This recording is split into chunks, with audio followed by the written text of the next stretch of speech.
gusto ko lamang sabihin na tapos na ho ang kasaysayan ni FLM sa politika. Doon sa mga supporter ko, gagawa na lang ho ako ng mabuti. Mag-humanitarian na lang ho ako pagkakumita ng maayos. At syempre pinagpapasalamat ko yung mga kaibigan ko na hindi ako iniwan, na nandun sila at binigyan ako ng pagkakataon para makabangon. Salamat po sa inyo. I remember during my incarceration, many of our brothers and sisters have lost the way. Why? Because greediness to fame, power, and wealth have poisoned their soul. And those ambitious men barricaded the world with hate. Ay, mahirap magpahaba ng buhok. Mag-iisang buwan na ho eh. Hindi pa ho humahaba. Kaya natuto ng magsumblero. Hindi naman ako nagsusumblero. Yan, loobin ng Diyos, pagkaloob niya na alisin ng pot, hinanakit, tampo. At sa manang loob, tayo po magkaisa. Tayo magkaisa, tayo maging mas na-importante pa rin, mababang loob. Gano'n naman talaga. Mababang loob na lang tayo at pagpalain tayo ng Diyos lagi. Maraming salamat po sa inyo. Maraming salamat sa ating manonood. Sobrang pipilitin ho natin na mapababa ang kahit sa atin man lang. Baka kaya nating medyo maibaba ng konti ang presyo ng gasolina para sa mga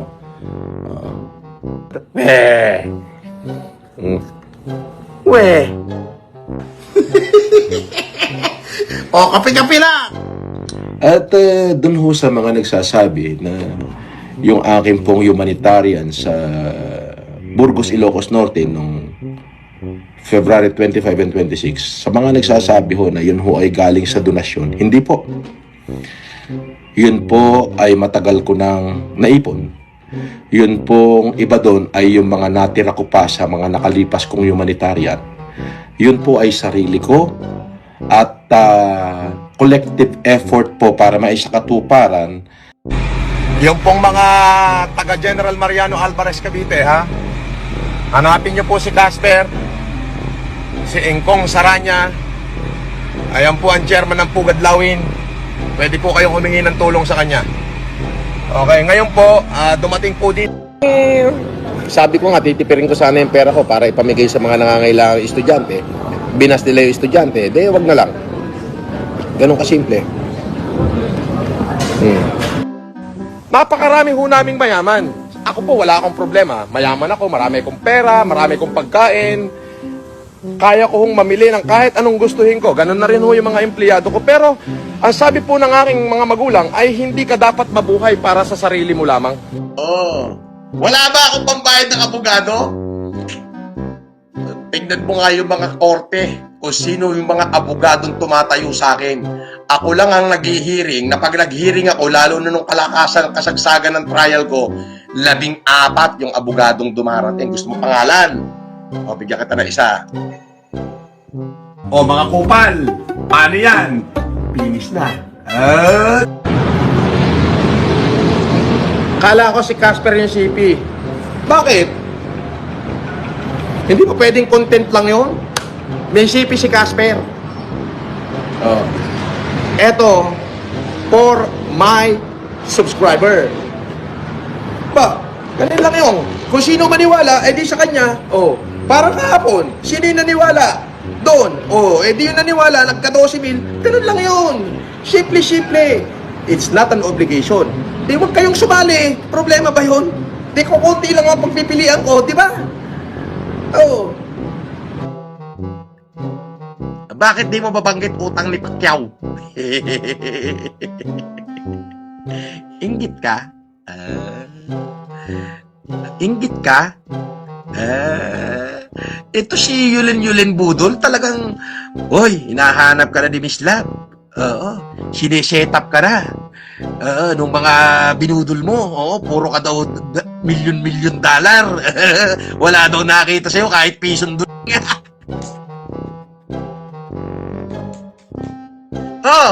Paano yan? Ikaw ang original na budol-budol. Ako, clear na ako. Oh. Yung last case ko sa RTC Branch 14 ng Pasay. Tapos na. Paano ba yan? Ikaw naman. Ako naman ang lulutang pag hinuli ka ng CIDG. Ako naman yung lulutang doon. Ako naman ang ku-question sa'yo.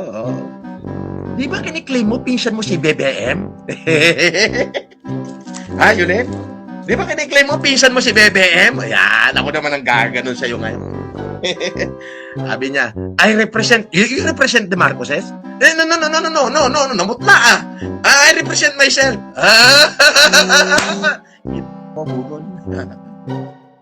Baka surprising kita dyan sa lugar mo. Tandaan mo, nasa laya ako ngayon.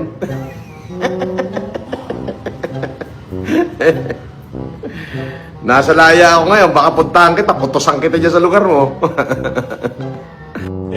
Ang baon nun araw-araw ay 2.5.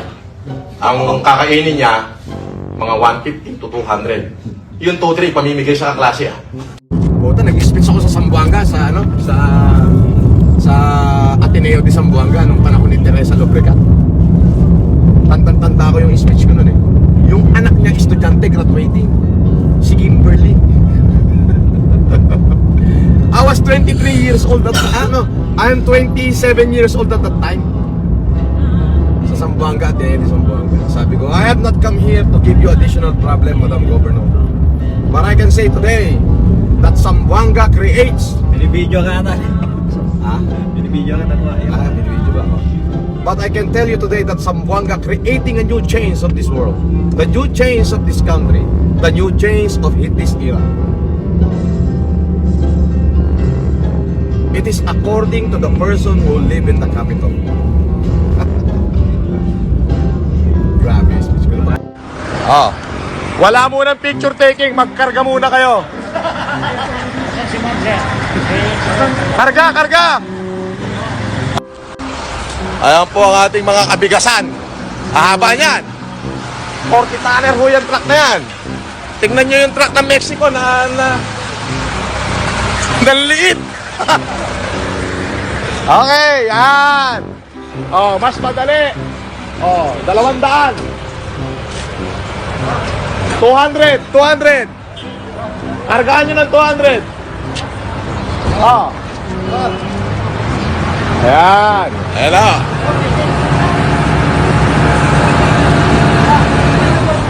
Magtira ka din for yourself, sir. No.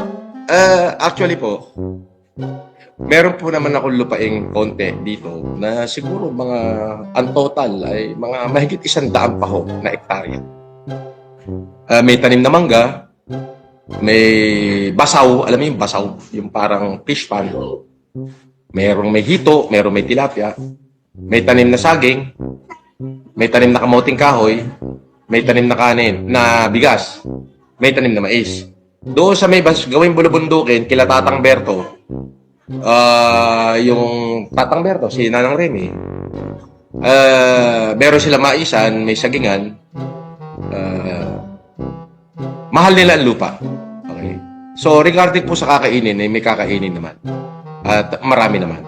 So, kaya po nais ko na ibahagi kung ano man yung aking natatanggap dito. Alam ko na mas marami pa akong nangangailangan. Opo. Lahat ng plano gagawin na nila, pabagsakin ako. Yun. Ang problema, hindi nga nila ako kaya. Yun ang problema. So, lahat ay gagawin yan para kami ay pabagsakin. Francis Marcos ako. Siguro yung aking nanay ay masyadong inspired sa kagalingan ng dating unang pamilya. Kaya naman talaga namang, ayan ako eh. So yun, ako ay hinubog niya. Kaya ako ganito. Alam niyo po mga kababayan, 50,000. Yung isang bote na maliit. Mura dyan sa Gordon Ramsay. Andiyan ako kahapon, mura dyan. Mura dyan, mura. So, wala kwenta. Mas mahal yung mga kinakainan ko. Mas mahal. At mas mahal yung mga ino-order ko. Dito lang sa Uri, mas mahal na eh. Ang isang order ng steak sa Uri, 300 grams yung A5.